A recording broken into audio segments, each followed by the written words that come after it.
Everyone, कैसे हैं आप सब। मैं हूं आपके एजुकेटर नेहा सैनी। आज का टॉपिक है आपका बेसिक्स ऑफ इकोलॉजी।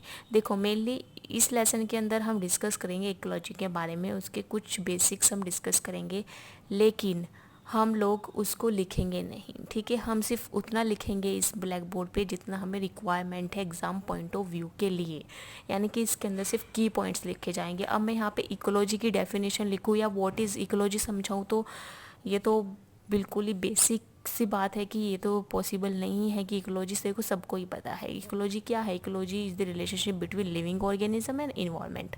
सबको पता है इतनी बार, ठीक है। किसने डिस्कवर किया है ये कुछ लोग भूल जाते हैं, किसने टर्म दी है, ठीक है, ये चीज़ भूल जाते हैं। तो हम सिर्फ की पॉइंट्स इसके अंदर डिस्कस करेंगे। तो चलिए स्टार्ट करते हैं आज का आपका लेसन, बेसिक्स ऑफ इकोलॉजी। तो फर्स्ट पॉइंट है आपको, जो इकोलॉजी है, इकोलॉजी टर्म किसने दी? इकोलॉजी की जो टर्म है वो दी है आपके ई हैकेल ने, ठीक है, यानी कि अर्नेस्ट हैकेल ने ये टर्म दी थी आपकी इकोलॉजी की। मेनली इन्होंने बोला था कि जो इकोलॉजी है वो 2 वर्ड से मिलके बनी हुई है। कौन कौन से वर्ड थे? फर्स्ट वर्ड है इनका ओइकोस, जिसका मतलब है house, and logy means study, ठीक है, यानी कि घर की स्टडी। क्योंकि ये क्या है, इकोलॉजी क्या है? इकोलॉजी एक रिलेशनशिप है जिसमें लिविंग ऑर्गेनिज्म और इन्वायरमेंट रहते हैं, ठीक है, यानी कि जिनके में इंट्रैक्शन होता है इन दोनों चीज़ों का। अब बात कर लेते हैं लेवल ऑफ ऑर्गेनाइजेशंस। बात कर लेते हैं लेवल ऑफ ऑर्गेनाइजेशंस की। देखो, लेवल ऑफ ऑर्गेनाइजेशन डिवाइडेड है इन छोटे छोटे छोटे पार्ट्स में। ये सबसे छोटी इकाई है तो ये सबसे बड़ी इकाई है, ओके। तो सबसे पहले आती है स्पीसीज़। स्पीसीज़ को आप ऐसे समझ सकते हो कि किसी इंडिविजुअल की तरह, ठीक है, यानी कि एक पर्टिकुलर नंबर ऑफ ऑर्गेनिजम्स जहाँ पे हैं उसको हम बोलेंगे स्पीसीज़, ठीक है। या किसी भी इंडिविजुअल ऑर्गेनिज्म को हम क्या बोल रहे हैं? एक स्पीसीज़ बोल रहे हैं, ठीक है। अब ये बहुत सारी स्पीसीज़ मिलके क्या बनाएंगी? पॉपुलेशन बनाएंगे, ठीक है। यानी कि एक नंबर ऑफ स्पीसीज़ मिलके क्या बना रही है? आपकी पॉपुलेशंस। और बहुत सारी पॉपुलेशन मिलके क्या बनाएगी? कम्युनिटी बनाएगी। यानी कि पॉपुलेशन मिलके क्या बनाती है? कम्युनिटी। और कम्युनिटीज़ मिलके बनाती हैं आपका इकोसिस्टम, और इकोसिस्टम मिलके बनाता है बायोम, ठीक है। तो सबसे लार्जेस्ट यूनिट किसकी हुई? आपकी बायोम की, ओके। और फिर इसका भी जो सम है, ओवरऑल जो सम है वो आता है आपका बायोस्फीयर के अंदर। तो मेनली ये जो लेवल ऑफ ऑर्गेनाइजेशन है ये पूछा जाता है आपसे कि कौन सा जो लेवल है वो सबसे हाईएस्ट और कौन सा जो लेवल है वो सबसे लोवेस्ट है। तो हाईएस्ट है आपका बायोम एंड लोवेस्ट है आपका स्पीसीज, ओके। और अगर आपके पूरे उसमें जैसे मान लो ऑप्शंस में इकोसिस्टम दे दिया, बायोम दे दिया, कम्युनिटी दे दी, और इसके साथ साथ एग्जाम आपको दे दिया फोर्थ ऑप्शन बायोस्फीयर, तो आप वहाँ पे टिक करोगे बायोस्फीयर, क्योंकि जो बायोस्फीयर है वो ग्लोबल सम है सारे इकोसिस्टम्स का, ठीक है। सारे इकोसिस्टम का जो ग्लोबली सम है वो क्या है? आपका बायोस्फीयर, ओके। अब बात कर लेते हैं लेवल ऑफ ऑर्गेनाइजेशंस के 2 टाइप्स की, जो कि है ऑर्टिकोलॉजी एंड सिनकोलॉजी, ठीक है। ये 2 लेवल ऑफ ऑर्गेनाइजेशंस क्लासिफाइड किए गए हैं ऑर्टिकोलॉजी एंड सिनकोलॉजी के अंदर। तो मेनली जो है ये इंट्रैक्शन के बेसिस पे इनको क्लासिफाई किया गया है। तो ऑर्टिकोलॉजी क्या है? जब आप किसी भी ऑर्गेनिज्म का, यानी कि किसी भी इंडिविजुअल का इन्वायरमेंट के साथ इंट्रैक्शन देखते हो, वो किसके अंदर आता है? ऑर्टिकोलॉजी के अंदर। और जब आप किसी भी कम्युनिटी का इंट्रैक्शन देते हो इन्वायरमेंट के साथ, तो वो किसके अंदर आता है? सिनकोलॉजी के अंदर, ओके। आया था ना समझ में? अब तक हमने इकोलॉजी के बारे में पढ़ा, देन हमने किसने ये टर्म दी है? ई हैकेल ने दी है, okay. Then level of organisation, जिसमें सबसे स्मॉलेस्ट कौन है? स्पीसीज, और सबसे लार्जेस्ट कौन है? Biosphere, okay. उसके बाद हमने लेवल ऑफ ऑर्गेनाइजेशन के 2 टर्म्स पढ़ी, ऑर्टिकोलॉजी एंड सिनिकोलॉजी। ऑर्टिकोलॉजी जो होता है जिसमें ऑर्गेनिजम्स का इन्वायरमेंट के साथ इंट्रैक्शन देखा जाता है, और सिनिकोलॉजी में कम्युनिटी इन्वायरमेंट के साथ इंट्रैक्शन। बात कर लेते हैं इन्वायरमेंट की, ठीक है। इन्वायरमेंट क्या है? इन्वायरमेंट के अंदर बहुत सारी चीज़ें हैं जो कि जिसमें हम ऑर्गेनिजम्स रहते हैं, वो क्या आपका पूरा एक इन्वायरमेंट है, जिसमें आपके सॉइल है, एटमॉस्फेयर है, लाइट है, टेम्परेचर है, ठीक है। हर एक कॉन्सेप्ट को इतना ज़्यादा डीप में मैं नहीं समझाने वाली हूँ। सॉइल सबको पता है, सॉइल क्या है भाई? अपर मोस्ट लेयर है अर्थ क्रस्ट की, ठीक है। इसकी स्टडी को हम क्या बोलते हैं? पेडोलॉजी बोलते हैं। अब हम डायरेक्ट आएंगे सॉइल की कंपोजिशंस पे, ठीक है। सॉइल की कंपोजिशंस बहुत ज़्यादा इंपॉर्टेंट है, क्योंकि सॉइल की कंपोजिशन से क्वेश्चंस पूछा जाता है। तो सॉइल मेनली कंपोज करती है क्या क्या, mineral particles, air and water. Okay, अब ये मिनरल पार्टिकल्स कौन कौन से हैं, सैंड, सिल्ट एंड क्ले। इनका जो साइज़ है वो याद होना ज़रूरी है, यहीं से क्वेश्चन पूछा जाएगा। ठीक है, तो सैंड जो होती है वो क्या होती है, 0.05 टू 2.0 mm। ओके, सिल्ट जो होती है 0.002 टू 0.05 mm। इसको याद रखिए। ठीक है, अब ये आएगा यहाँ पे 0.002 से कम। ठीक है, आया समझ में। यानी कि मिनरल पार्टिकल्स आपके कितने हैं, sand, silt and clay. Clay जो होती है सबसे स्मॉलर इन साइज़ होती है, देन आती है आपकी सिल्ट जो कि 0.002 से 0.005 तक होती है, फिर 0.05 से बड़ा कौन है आपका, सैंड है जो कि 2.0 mm तक होती है। ओके, अब बात कर लेते हैं हम सॉइल प्रोफाइल की। देखो, सॉइल प्रोफाइल में आपको पता होना चाहिए कि कौन सी लेयर पे आपका ह्यूमस मिलता है, कौन सी के अंदर आपका zone of maximum of leaching of minerals मिलेगा। ठीक है, किसको हम जोन ऑफ एक्यूमुलेशन बोलते हैं, ये सब वर्ड्स आपको पता होने चाहिए। तो स्टार्ट करते हैं आपका नीचे से, डी से। देखो, डी यानी कि सबसे नीचे वाली लेयर है ये वाली जो लेयर है। ठीक है, सबसे नीचे वाली, यहाँ पे क्या मिलेगी आपको, मोटे मोटे मोटे मोटे पत्थर्स मिलेंगे, यानी कि अनवेदर्ड रॉक यहाँ पे आपको मिलने वाली है। अनवेदर्ड बेड रॉक, यानी कि एक बेड सा बिछा मिलेगा आपको बड़े बड़े पत्थरों का। उसके बाद आपको मिलती है पेरेंट रॉक, यानी कि जो से छोटे छोटे जो पत्थर हैं वो मिलेंगे आपको सी के अंदर।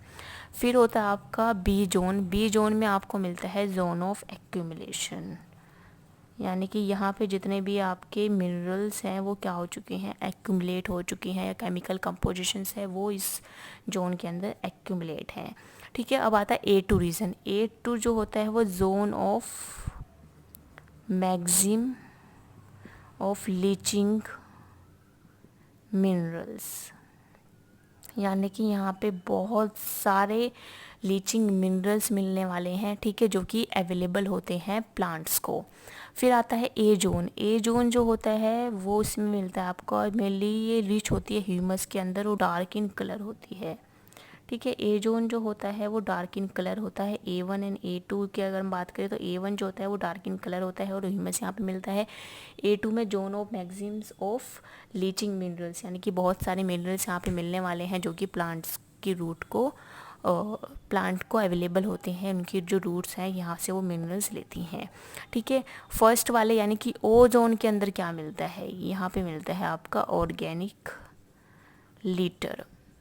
ठीक है, यानी कि जो आपकी लूज लीव्स हैं, डेब्रिस है, वो कहाँ पे मिलेगा आपका, ए जोन, ओ जोन के अंदर मिलेगा। ठीक है, ओ जोन के अंदर आपका ऑर्गेनिक लीटर या डेब्रिस मिलेगा, ए के अंदर ह्यूमस मिलेगा, A2 के अंदर बहुत सारे लीचिंग मिनरल्स मिलेंगे, देन बी के अंदर जोन ऑफ एक्यूमुलेट मिनरल्स या केमिकल कंपोजिशन जो होगी यहाँ पे, यानी कि जितना भी आपका ऑर्गेनिक मैटर है, केमिकल कंपोजिशंस है जो कि यहाँ पे कंसनट्रेट हो चुका है, वो बी जोन के अंदर मिलेगा। ठीक है, जो कि कन्वर्ट होता है फिर मिनरल्स के अंदर। देन सी जो है वो पेरेंट रॉक है और डी जो है अनवेदर्ड रॉक है। ओके, आ गया इतना समझ में। अब बात कर लेते हैं सॉइल वाटर की। जब भी हम सॉइल वाटर की बात करते हैं, यहाँ से एक फेमस क्वेश्चन आता है कि कौन सा वाटर प्लांट्स को अवेलेबल होता है। ठीक है, बहुत इंपॉर्टेंट क्वेश्चन यहाँ से बनता है, इस क्वेश्चन पे फोकस करना है यहाँ पे, इसलिए सॉइल वाटर का कॉन्सेप्ट मैं आपको समझा रही हूँ। ठीक है, फर्स्ट आता है आपका हाइग्रोस्कोपिक वाटर। हाइग्रोस्कोपिक वाटर जो होता है वो generally not utilised by plant. ये क्या होता है, अनअवेलेबल होता है प्लांट्स के लिए। ठीक है, यानी कि कभी भी अवेलेबल नहीं होगा प्लांट्स को। ओके, अब आता है कैपिलरी वाटर। कैपिलरी वाटर एक ऐसा वाटर होता है जो कि हमेशा अवेलेबल रहता है प्लांट्स के लिए। ठीक है, यानी कि जिससे जो प्लांट होते हैं वो जिस वाटर को लेते हैं वो है आपका कैपिलरी वाटर। अब आता है ग्रेविटेशनल वाटर। ग्रेविटेशन वाटर जो होता है वो नॉट अवेलेबल रहता है, लेकिन अवेलेबल हो जाता है प्लांट्स को। नॉट अवेलेबल और अनअवेलेबल में डिफरेंस है। नॉट अवेलेबल यानी कि अभी अवेलेबल नहीं है, लेकिन टाइम आने पर अवेलेबल हो जाएगा कन्वर्ट करके कैपिलरी वाटर के अंदर। लेकिन हाइग्रोस्कोपिक वाटर कभी भी अवेलेबल नहीं होगा प्लांट्स को। ओके, केमिकली बाउंड वाटर भी क्या होता है, नॉट अवेलेबल वाटर होता है, क्योंकि ये किससे बाउंड है, केमिकल से बाउंड है। तो जैसे ही वो केमिकल्स जो होंगे वो परकुलेट्स होंगे, यानी कि वो डिग्रेड्स होंगे, यानी कि जब उससे वाटर जो है, मान लो ये है, ठीक है, ये आपके वाटर की ड्रॉप है और इसको केमिकली किसी ने बाउंड कर रखा है। तो जैसे ये कंपाउंड टूटेगा तो यहाँ से वाटर रिलीज़ होगा, ठीक है, H2+O2 रिलीज़ होंगे, तो H2O बना तो फिर वो क्या हो जाएगा, प्लांट्स को अवेलेबल होने के चांसेस हैं आपके केमिकली बॉन्ड वाटर के अंदर। लेकिन जिसके चांसेस नहीं है प्लांट्स को पानी पहुंचाने की, वो है आपका हाइग्रोस्कोपिक वाटर, और जिसके ज़्यादा चांसेस है, यानी कि हमेशा जो अवेलेबल रहता है प्लांट्स के लिए, वो है आपका कैपिलरी वाटर। ओके, आए समझ में। अब आते हैं आपका सेकंड एटमॉस्फेयर पे। भाई यहाँ से ना बहुत इंपॉर्टेंट एक क्वेश्चन आपका ज़रूर बनता है ओजोन लेयर से, ठीक है।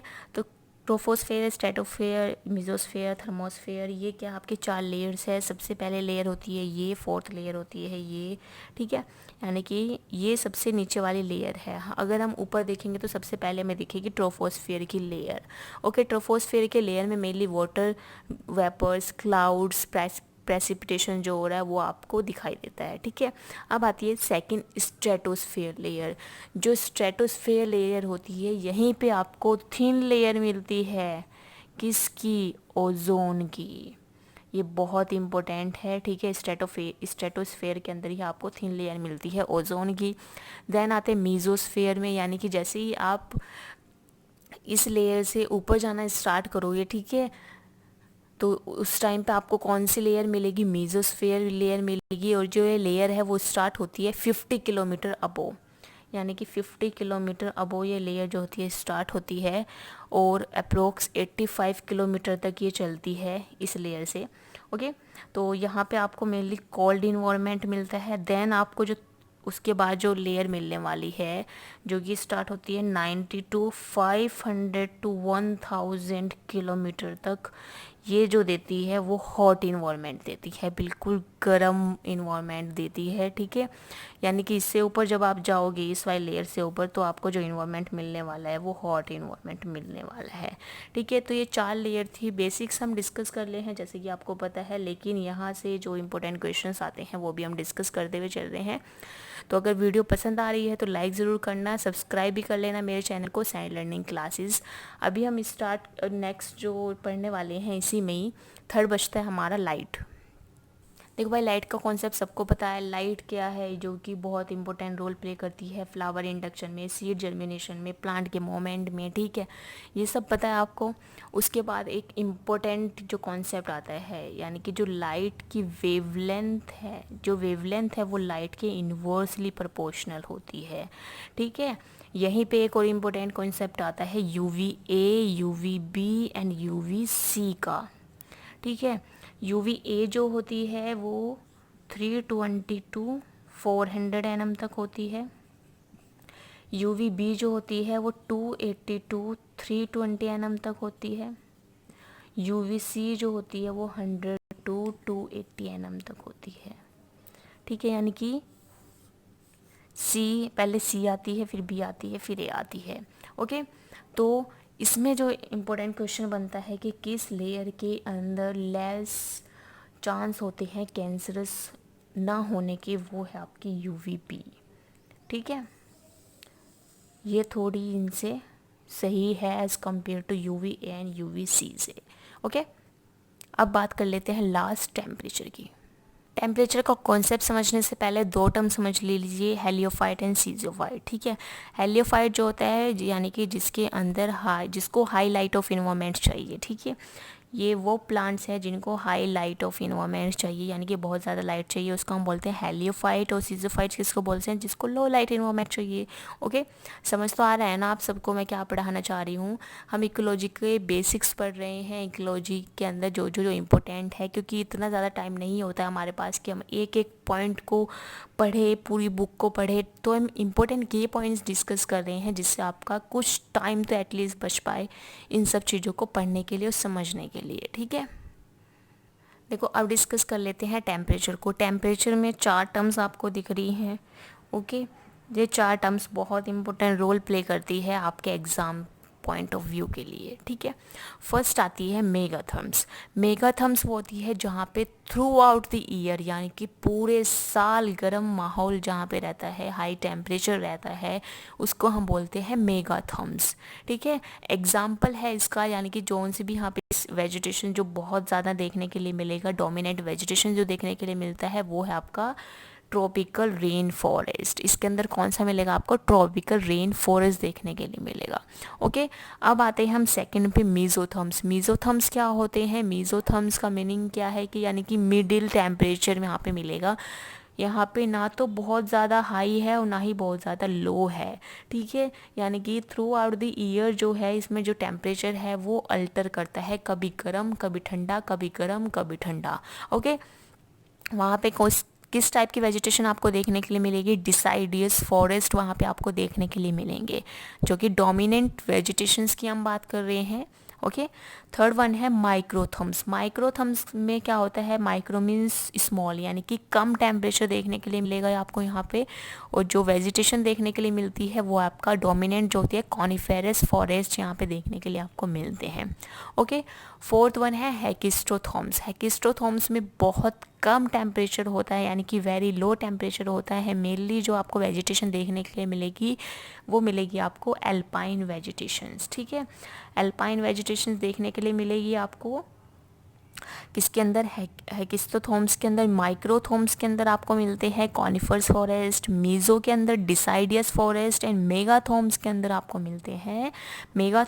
आपको मिलते हैं ट्रॉपिकल रेन फॉरेस्ट। ओके, ये जो मैंने यहाँ पे जो वेजिटेशंस दिखाए हैं ये सिर्फ देखने के लिए नहीं है, इनको याद रखना है विद टेम्परेचर, किस तरह का टेम्परेचर चेंज आपको दिख रहा है यहाँ पे।